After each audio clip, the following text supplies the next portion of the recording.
Assalamualaikum warahmatullahi ta'ala wabarakatuh. Taretan Radar Madura TV, pondok pesantren merupakan salah satu sistem pendidikan tertua di Indonesia. Peran dan sumbangsinya tidak diragukan lagi. Salah satu pondok pesantren yang telah memberikan kontribusi besar terhadap dunia pendidikan adalah pondok pesantren Nurus Salam Sabetampe Palengan Laok, Kecamatan Palengaan, Kabupaten Pamekasan. Oleh karena itu, seperti apa pola pendidikan yang ada di pondok pesantren ini, kita akan nyabis kepada pengasuh.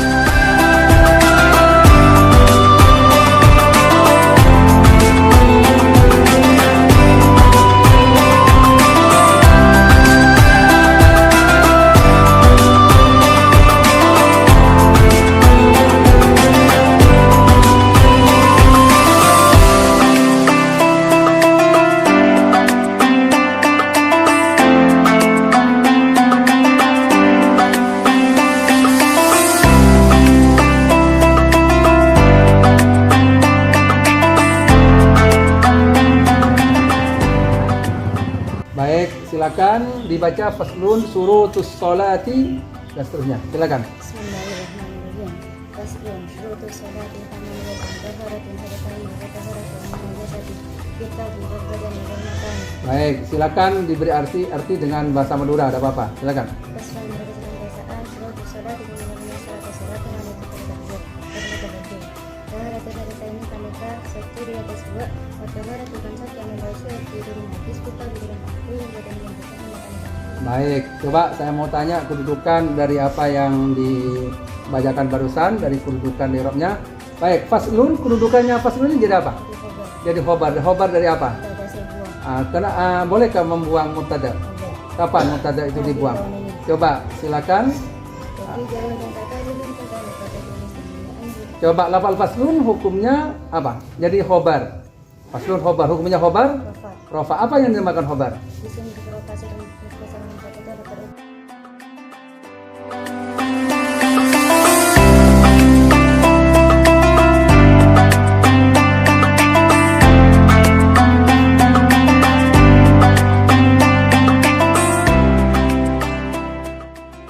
Assalamualaikum warahmatullahi wabarakatuh. Waalaikumsalam warahmatullahi. Taretan Radar Madura TV, pada kesempatan kali ini saya berkunjung ke pondok pesantren Nurus Salam 1 Banyuple Palengaan, Pamekasan.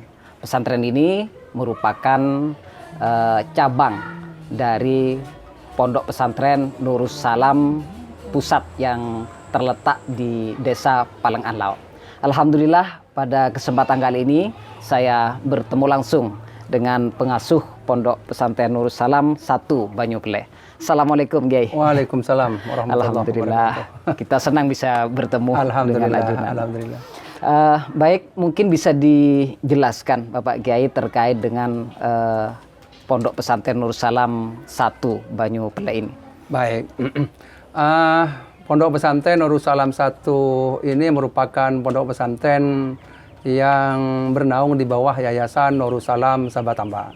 Kebetulan saya juga menjadi ketua yayasan yang membawahi beberapa lembaga pendidikan baik di pusat maupun di cabang. Ada 4 cabang, insya Allah ada 4 cabang yang dikelola oleh Yayasan Nurus Salam ini. Termasuk yang diantaranya adalah pondok pesantren Nurus Salam 1 ini. Nurus Salam 1 ini ada beberapa lembaga pendidikan yang sudah dikelola, lembaga pendidikan formal, yaitu diantaranya adalah pendidikan anak usia dini, kemudian lembaga pendidikan taman kanak-kanak Al-Quran, kemudian madrasah ibtidaiyah diniyah, dan madrasah sanawiyah diniyah. Iya. Dari beberapa program mungkin yang menjadi prioritas ataupun unggulan dari pesantren ini, mungkin bisa dijelaskan. Ya, kalau berkaitannya dengan program yang di bawah naungan pesantren, itu kami mengadakan beberapa program yang sifatnya akseleratif gitu. Jadi program akselerasi diantaranya adalah program penada namanya. Jadi program penada ini adalah program yang merupakan follow up daripada santri-santri yang jebolan dari LPTKA. Jadi setelah LPTKA, setelah diwisuda langsung masuk ke program penada namanya, pemahaman Nahwu Dasar. Dengan menggunakan kitab Futuhul Manan dari Pondok Pesantren Bata-Bata. Setelah lulus dari penada, kemudian diwisuda, itu setelah pasca wisuda masuk ke program berikutnya yaitu Abata 1. Abata 1 itu adalah akselerasi baca kitab. Akselerasi baca kitab, tapi ada beberapa muatan saja yang kita kaji di dalamnya, yaitu hanya sekedar membaca, kemudian membaca, kemudian kedudukan i'rabnya, kemudian dalil alfiyah dan imriti. Kemudian setelah itu masuk kepada program berikutnya, yaitu imriti lafdhan wa muradan wa fahman. Imriti lafdhan wa muradan wa fahman, di mana santri dengan program ini diharapkan bisa memahami secara totalitas baik lafaz, muradnya, pemahaman dari kitab imriti. Setelah masuk di imriti ini, masuk ke program berikutnya yaitu Abata 2, akselerasi baca kitab 2. Ya, di Abata ini ada 5 muatan langsung sekaligus yang dikaji oleh santri-santri itu. Yaitu mulai dari membaca, kemudian mengartikan, kemudian kedudukan nahwu sorofnya, kemudian dalil alfiyah imritinya, kemudian pemahaman. Ada lima muatan itu sekaligus. Dan alhamdulillah dari sekian banyak program yang sudah dicanangkan, yang sudah dilaksanakan itu kemarin beberapa bulan yang kemarin itu sudah dilakukan wisuda semua. Alhamdulillah sukses. Ya. Dari masing-masing metode akselerasi itu membutuhkan berapa waktu untuk santri bisa memahami gitu? Iya, kalau yang penada itu 8 bulan, ya penada Abata 1 itu 8 bulan. Tapi kalau yang yang Abata 2 ini 1 tahun 2 kitab.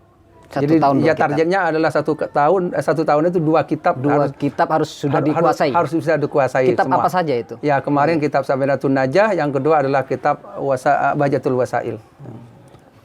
Itu santri sudah mampu memahami, membaca. Alhamdulillah. Lafdhan wa muradan juga. Bisa dicoba, tidak apa-apa kalau misalnya. Iya. Nah, mau mencoba silakan, nanti santri bisa didatangkan gitu. Itu proses belajarnya seperti apa itu?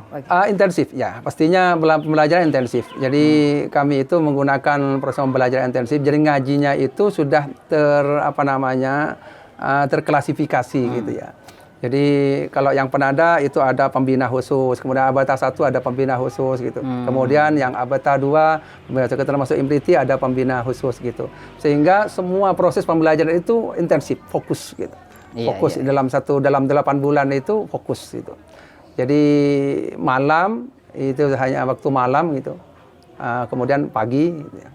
Pagi. Jadi ini yang kami terapkan di Pondok Pesantren Darussalam 1 Sumber Gunung Banyupelen. Tapi ada waktu istirahat juga ya? Berapa jam kira-kira? Istirahatnya pasti. Semua kegiatan-kegiatan yang lain itu seperti pendidikan formal itu kami kan di lembaga pendidikan ini semua santri kalau yang formalnya mau dari ibtidaiyah, sanawiyah dan aliyah itu kami sekolahkan ke lembaga pendidikan pusat di Darussalam. Di Sabah Tambak gitu.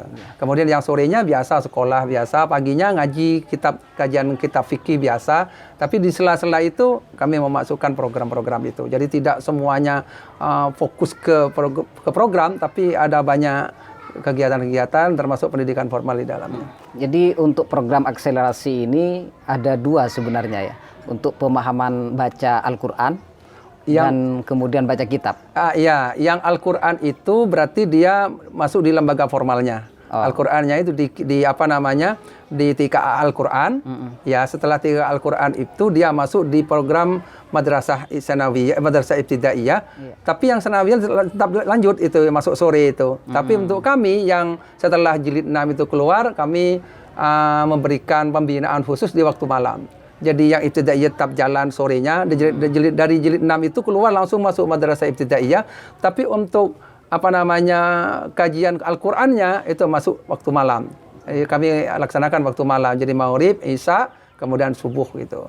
Jadi sehingga kami kapanpun siap anak itu untuk diwisuda Al-Quran itu ya langsung diwisuda. Jadi gitu. setiap tahun pasti ada wisuda ya? Pasti ada yang wisuda. memahami terhadap akselerasi Ya, itu. termasuk Al-Quran itu yang menjadi prioritas sebenarnya yang Al-Quran itu. Karena tidak bisa memahami kita tanpa memahami bacaan Al-Quran. Iya. Baik, Taretan Madura TV, mungkin saudara-saudara ingin mengetahui bagaimana cara baca kitab yang cepat, dengan metode-metode tertentu, maka Pondok Pesantren Nurul Salam 1 ini menjadi solusi insya Allah bagi Anda. Mungkin itu saja Bapak Kiai, terima kasih atas waktunya sama-sama. telah menerima kami di Pondok Pesantren tercinta ini. Assalamualaikum warahmatullahi wabarakatuh. Waalaikumsalam warahmatullahi wabarakatuh.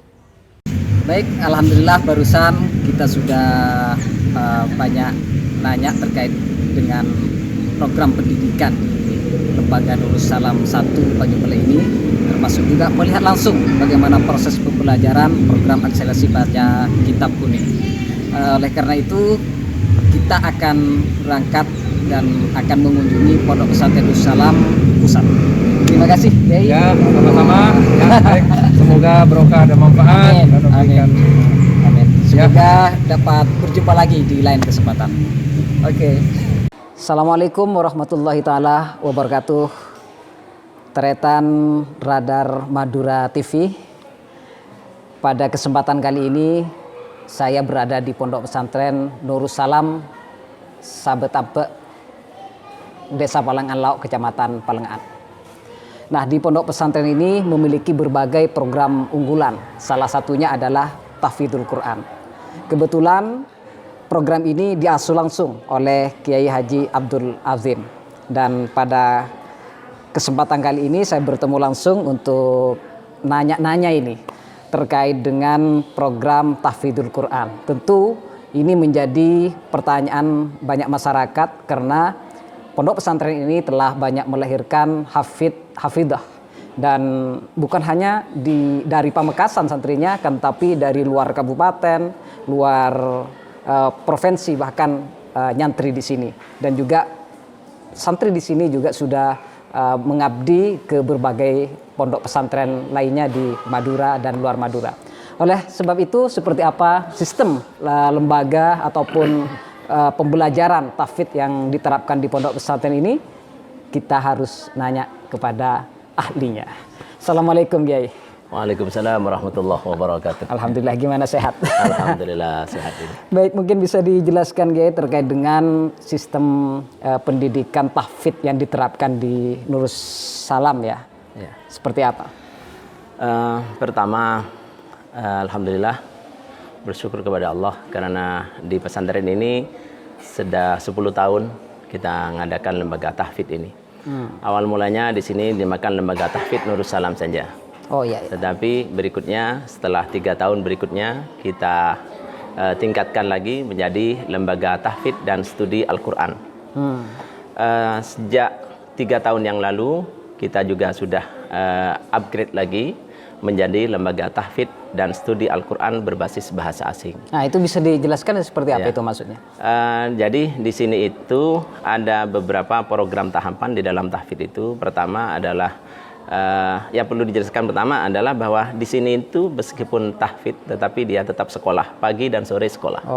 Jadi pagi itu di yang ambiahnya sekolah, di sore itu di diniyahnya sekolah, tetapi di sela-sela itu kita adakan program menghafal Al-Quran. Tapi alhamdulillah dengan semua itu mereka, saya pikir generasi kita ya cerdas-cerdas ya, meskipun sekolahnya 2 kali, tapi alhamdulillah program tahfidznya berjalan dengan baik, bahkan masih ditambah dengan program-program yang lain juga. Pertama di sini itu ada kelas yang tidak bisa baca karena kadang-kadang saking tingginya semangat orang itu, anaknya itu belum fasih, belum bisa baca itu, tapi sudah dimondokkan. Jadi itu ada istilah kelas baca dan di situ belum boleh menghafalkan. Jadi diajari membaca dulu. Iya. Jadi kita ada program qiraah namanya, dan standarnya itu At-Tanzil jilid 5. Jadi kalau sudah At-Tanzil jilid 5 itu sudah dianggap bisa membaca Al-Quran. Setelah itu baru kemudian masuk ke kelas tajwid. Di kelas tajwid ini mereka sudah boleh menghafalkan, tetapi halaman yang akan dihafalkan itu sudah mendapatkan kelulusan, sudah dinyatakan lulus oleh pembina tajwidnya. Jadi setiap kali mau menghafalkan itu harus membaca dulu, nyetor bacaan bin nazar, terus kalau sudah dianggap bagus bacaannya, boleh dihafalkan di halaman itu. Setelah itu baru masuk program berikutnya, yaitu program di bawah 5 juz. Dan ini yang sudah lulus tajwid itu sudah boleh menghafalkan, tidak harus setor bin nazar dulu, tapi bisa langsung menghafalkan. Dan sesudah 5 juz baru kita itu adakan 3 pilihan. Bisa milih bahasa Arab, bisa milih bahasa Inggris, atau bisa milih baca kitab. Kalau Jadi, sudah 5 juz. Kalau sudah 5 juz. Tetapi yang ditekankan di sini pertama bahwa tidak hanya hafalan Al-Qur'an. Di situ kita tulis ya di pintu gerbang itu dengan besar-besar ya, bahwa kesuksesan menghafal Al-Qur'an itu tidak hanya dilihat seberapa banyak hafalannya, tapi bagaimana semakin banyak hafalannya, semakin baik akhlak dan ibadahnya. Jadi yang dianggap sukses itu bukan yang hanya hafalannya banyak, tetapi bagaimana Al-Quran itu akhirnya betul-betul dijiwai sehingga akhlak dan ibadahnya itu tambah baik. Nah, ini kalau program-program yang ada di sini, dan alhamdulillah sampai sekarang ya sudah banyak yang yang lulus dari ini, dan bagi mereka yang mendapatkan predikat sebagai hafid atau hafidhah, lebih tepatnya sebagai muhafid dan muhafidhah ya. Itu kita juga kirimkan ke beberapa perguruan tinggi untuk kita uruskan juga dengan beasiswanya. Alhamdulillah sekarang santri-santri itu juga banyak yang kuliah di berbagai perguruan tinggi. Artinya pesantren di sini memfasilitasi ya para muhafid-muhafidah itu ketika sudah lulus MA bagaimana bisa mendapatkan beasiswa di berbagai program-program. Mungkin ada kerjasama atau seperti apa dengan yang sudah kerjasama itu diantaranya di Madura itu di UTM ya, Universitas Trunojoyo Madura itu. Terus ini juga dengan pondok pesantren di Alamin di IDIA, Alamin Perenduan itu ada semacam kerjasama dengan komunikasi dengan kita. Sebagian santrinya juga ini alhamdulillah di sini juga dipilih untuk menjadi salah satu pesantren tempat khusus ya. Jadi santri-santri di sana dikirimkan ke sini selama 1 tahun untuk pendalaman. Ada dijadikan mitra lah, ya, mitra dalam pengembangan tahfidz Al-Quran itu. Dan alhamdulillah juga di tahun ini kita kirimkan lagi beberapa mahasiswa itu untuk beberapa santri itu untuk bisa masuk di berbagai perguruan tinggi. Doanya semoga mereka juga sukses dalam pendidikannya di perguruan tinggi itu. Nanti setelah lulus dari perkuliahan apa mereka harus kembali mengabdi di sini sebagai tenaga pendidik misalkan?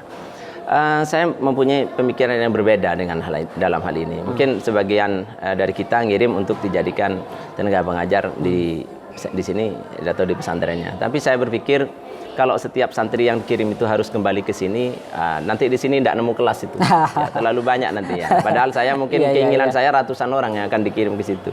Kalau semuanya kembali ke sini nanti kelasnya nggak cukup di sini. Ya, terlalu banyak gurunya nanti. Jadi saya itu hanya berpesan pada semua santri yang di tahfidz sini, kalau ketika sudah menimba pendidikan di perguruan tinggi itu, bahwa ketika mereka masuk perguruan tinggi, mereka statusnya sebagai santri sini. Jadi ketika libur, mereka tetap kembali ke sini, dan ketika kembali ke sini, mereka tetap ikut aturan pesantren. Sholat berjemaahnya iya, setoran ngajinya, bahkan kalau pulang itu tetap menggunakan surat izin di sini. Ya, saya statusnya masih aktif ya? Ya, aktif, santri aktif.